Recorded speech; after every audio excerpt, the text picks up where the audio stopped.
Student Gurukul institute by Ravikant Kumar. मैं YouTube channel के माध्यम से मैथ के इंटरमीडिएट सीबीएसई 10+2 सिलेबस के आधार पर इंटरमीडिएट एग्ज़ाम पर वीडियो बनाया हूँ। If probability of A is equal to 3/8, probability of B is equal to 1/2, probability of A intersection B बराबर 1/4, देन प्रोबेबिलिटी ऑफ ए बटा बी इज इक्वल टू, तो probability of A intersection B, probability of A बटा B का होता है, इसका हम set करेंगे तो probability of A intersection B बटा प्रोबेबिलिटी ऑफ बी होता है।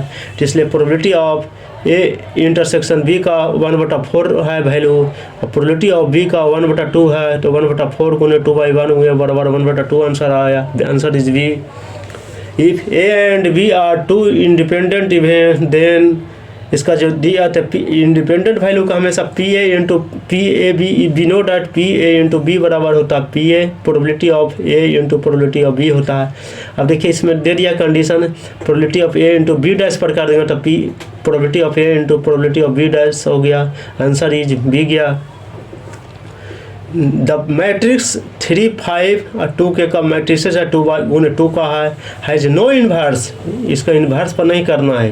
इफ़ द वैल्यू ऑफ के निकालना है तो क्या वैल्यू निकलेगा, तो देखिए जब इन्वर्स नहीं है तो इसको जिस तरह से नॉर्मल वे में जो आता है मैट्रिक्स उसी तरह निकालेंगे। तो इसे आ गया 3k - 10 बराबर 0, इसलिए k बराबर 10/3। आंसर इस सी आ गया। नेक्स्ट प्रॉब्लम है डिटर्मिनेंट का है 2, 3, 5, 0, 4, 7, 0, 0, 5 आ गया। तो इसको हम क्या किससे करेंगे, तो देखिए इसका डिटर्मिनेंट का 2 पर निकाले। अब इसको ओपन कर दीजिए, इससे यहाँ से करेंगे 20 माइनस इसका 0 हो गया, फिर -3 पर ले गए तो इसको फिर करें 0 - 0 चल गया, फिर 5 हो गया, फिर 0 - 0 आ गया, इसलिए 2 गुने 20 बराबर 40 आ गया। आंसर इज ए आ गया। tan इनवर्स 2x बटा 1 - x², इसका फार्मूला होता है 2 tan इनवर्स x के बराबर। आंसर ये डी गया। इंटीग्रेशन -1 बटा 1 + x² dx का होता है, इसका cot इनवर्स x का फार्मूला होता है। इंटीग्रेशन dx बटा x² + a² होता है, इसका फार्मूला जाता है 1/a tan इनवर्स x/a होता है। आंसर ये गया। ये सब रिपीट क्वेश्चन है, इसको सारा को बनाया आया क्वेश्चन है, इसको आवेगा क्वेश्चन।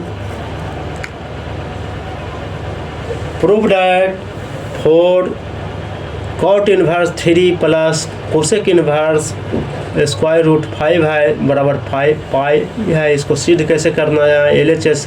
इसको cot इनवर्स 3 को tan इनवर्स 1/3 में चेंज कर दिए, फिर कोसेक इनवर्स 5 को साइन इनवर्स 1/5 में चेंज कर दिया। अब देखिए साइन इनवर्स को 1/5 को थीटा माने, इसलिए साइन थीटा बराबर 1/√5 आ गया, √5 आ गया।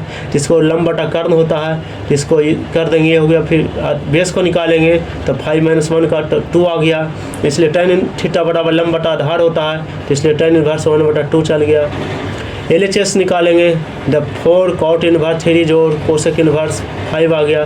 तो इसको हम cot इनवर्स को मैंने बदल दिया tan इनवर्स 1/3 में, प्लस कोसेक इनवर्स को बदल दिया tan इनवर्स में, तो tan इनवर्स 1/2 आ गगया। इसलिए tan इनवर्स x जो tan इनवर्स y के फार्मूला पर कर दिए। 4 tan इनवर्स 1/3 जोड़ 1/2 बटा 1 - 1/3 इंटू 1/2 आता है, इसलिए 4 इंटू tan इनवर्स इसको करेंगे तो 5/6 आ गया, इसको करेंगे तो 5/6 आ गया। दोनों काटेंगे तो 4 tan इनवर्स 1 आ गया, इसलिए 4 tan इनवर्स 1 का tan इनवर्स 10 π/4 हो गया, 4 गुने π/4 हो गया, पाई हो गया। आंसर RHS आ गया। इवैल्यूट डिटर्मिनेंट है x x² x cube y y² y cube z z² z cube. x y z common sub में ले लेते हैं डिटर्मिनेंट में, तो 1 आया, x x² बचा, 1 y y² बचा, 1 z z² बचा। फिर r1 - r2 फिर r2 में r2 - 3 को मैंने घटा दिया, तो x तो आ गया हमेशा। देखिए इसको x आ गया, इसमें से 0 x - 1 ये आ गया, कॉमन आ गया हमेशा, 1 1 1 आ गया, x² y² z² आ गया हमेशा। फिर इतना कि r1 - r2 r2 - r3 करें तो दोनों को हमेशा x y कॉमन है, 0 1 इसको घटा देंगे तो x - 0 1 1 - 0 x - y x² - y², फिर इसको घटा देंगे 0 y - z बराबर Y square minus Z square, फिर 1 जेड स्क्वायर आ गया। तो एक्स स्क्वायर माइनस वाई को X plus Y into X minus Y होता है, फिर Y plus Z into Y minus Z होता है, इसलिए वैल्यू इसलिए कॉमन ले लेंगे, X minus Y minus Z कर दिए, तो देखिए एक्स वाई जेड आ गया, तो इसको कर दिए, इसका वैल्यू को रख दिए।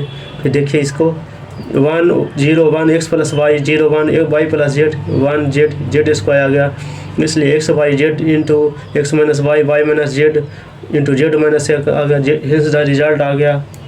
वीडियो को सब्सक्राइब करें, दोस्त के साथ शेयर करें।